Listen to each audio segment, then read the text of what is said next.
If all went well, tomorrow we would be out of the desert, reaching the human city by nightfall.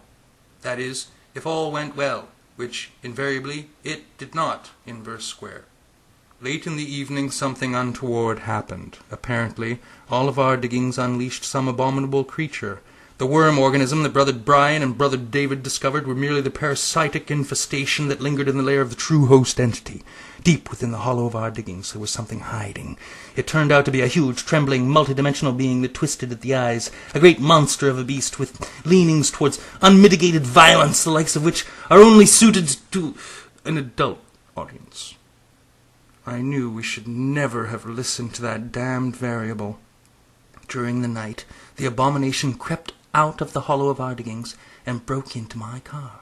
I awoke to the sound of rustling and found the great beast rummaging through my belongings, and he had it there with him. I screamed out in high fidelity. The great wild beast was ever so much bigger than me, and I was unable to stop it. There was no use in trying to reason with the ignorant monster. It lived somewhere outside of logic, outside of reason. There was a place for these things. He grabbed it after beating me up, and then took off sideways into a hyperspatial illogic of unknown coordination. Well, that is hard to find. I decided to pursue after the beast right away, by dark of night, hoping to somehow right the wrong that had been done there that day. I shook my head in disgrace. The rest of my brothers continued on to the city of humans, but I felt personally responsible because it was mine, and in the wrong hands it could be extremely dangerous. The others among my brothers didn't even know what it truly was, or the extent of the risks involved. They just saw it as some form of game, a pastime, activity, to occupy the meanderings of a lunatic mind. But I know better. I know well that it is more E-ROM memorom than most people know what to do with, I'll tell you that. I decided to take off on the spot. I should pursue after the great beast right away while the trail is still hot. So I lay down on the ground and got very comfortable, as I do when I go to bed. The waves of sleep slowly swam up my legs, pulsing higher and higher until my head was completely swimming beyond the wall of sleep.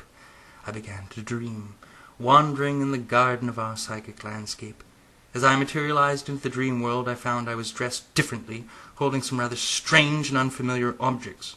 This often happened in the dream world, and so I stood there in a full leather buckle bodysuit, holding a series of 10-inch blades. The only problem was that I was standing, but I was also buckled to the floor. The floor was against my back, and I was obtrusively standing on one of the walls. When a dream custodian walked into the room, relatively speaking, he stripped naked using a measurement device I did not recognize, and slipped into a bathtub beside me. When I asked him for some help, he seized the 10-inch blades and inevitably inserted them into the vast number of spaces in my rib cage. It was now quite obvious that I was having a very bad day. And it was then that I decided to wake up, entirely, because overall the dream was orchestrated in rather poor taste. When I awoke, I discovered that my body had decided to take off without me. He left a note where my consciousness was now focused. It read, "Piss off for a while. I've gone to the city to get drunk with the rest of them." Bodies were always acting up like this, blindly following deeper animal drives and the like, so I decided to let the animal have his fun. I would collect my body later. For now there was the task of following the great wild beast to try and retrieve it from his greedy little paws. I decided to start by looking in between the spaces. After all, there was a lot of emptiness to cover before I could get on to checking physical places like Paris in spring.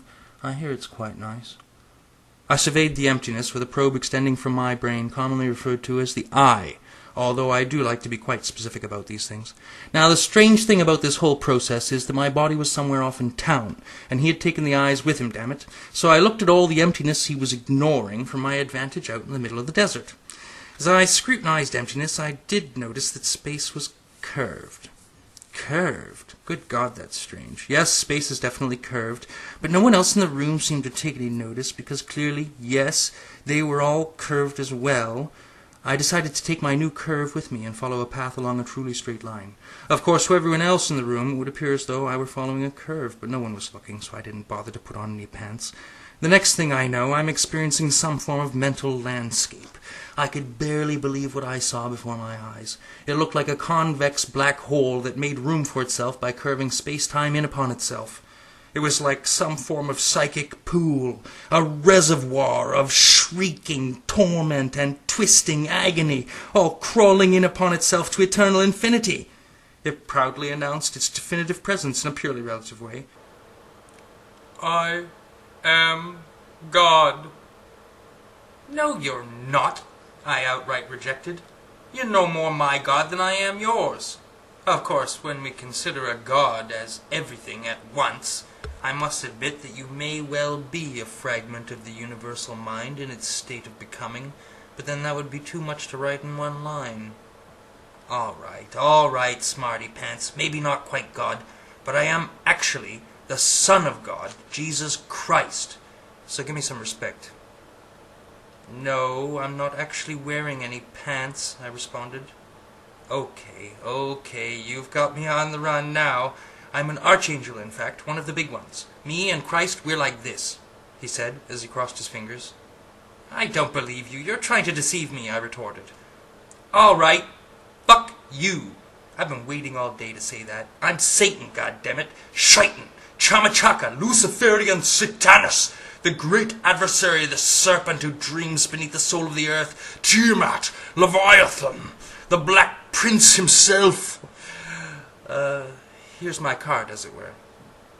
It said, "Satanus, a contribution of God Enterprises, Heaven." "Oh yes, I've heard about you," I said. "How flattering," whispered Satan as he slithered around my body, wrapping his tentacular arms around my torso like a rubber tubby. "I am God, you know.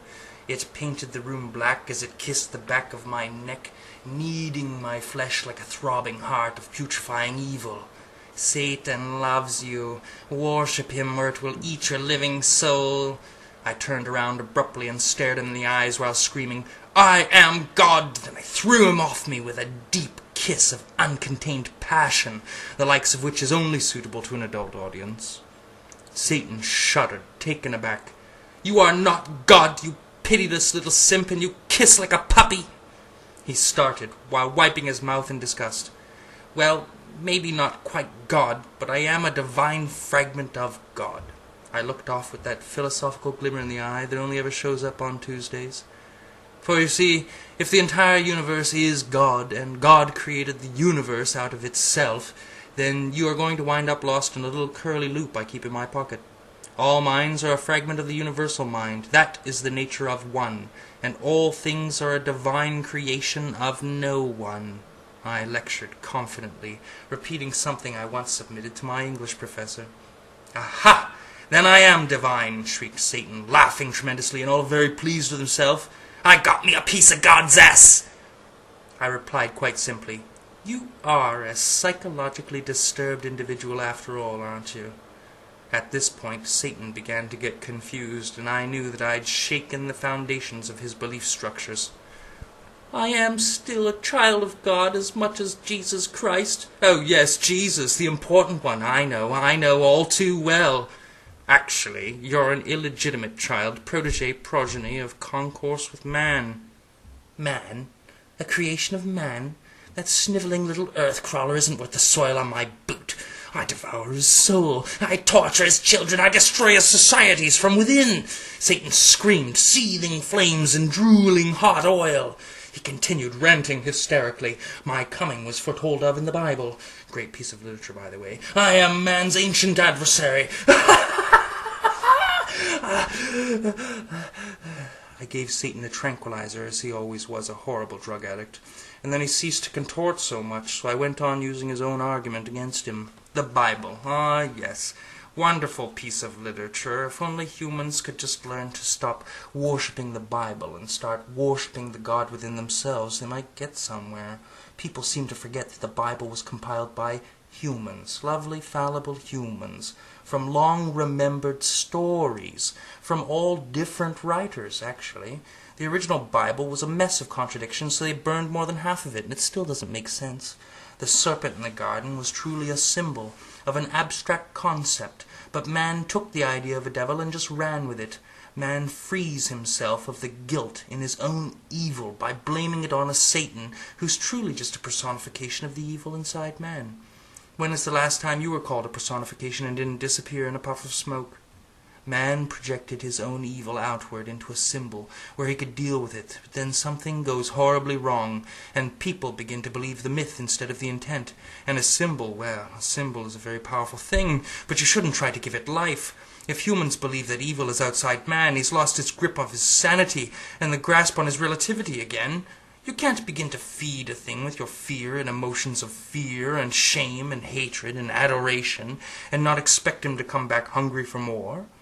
All of those projected emotions weigh heavily on my plane of mind until eventually the strain gives out and there's a snap off the grid that causes a curvature to erupt in the fabric of space-time. Man's thoughts and emotions, if left unchecked, accumulate into a repository psychic dumping ground, the fringes of psychic insanity, the human nightmare realm, the place that men have called hell, and that's about it. You! I pointed my finger about nefariously at just about everybody. You are the very incarnation of man's negative thoughts and energy. Satan was shocked, quiet, calm, and resolute. God, I must say, that makes a hell of a lot of sense. You just explained me out of existence. With rhetoric like that, you could start a religion, or else confuse a whole lot of people. It's all the same to me. Yes, well, I'm much too busy for all that, really. You see, I'm on a quest of insurmountable odds. I've been searching for something, a very precious something that I've simply come to call it, by virtue of relative dimensions. I don't know what to do with myself anymore. I must admit, I no longer have purpose torturing people for eternity. It does seem like an empty pursuit, in light of what we've been talking about. Perhaps I can just join up with you in this little quest of yours for the thing we call it. And so my voice got a lot deeper. We banded together and continued the ancient quest for that which could have no name, so we called it, and named a story after it.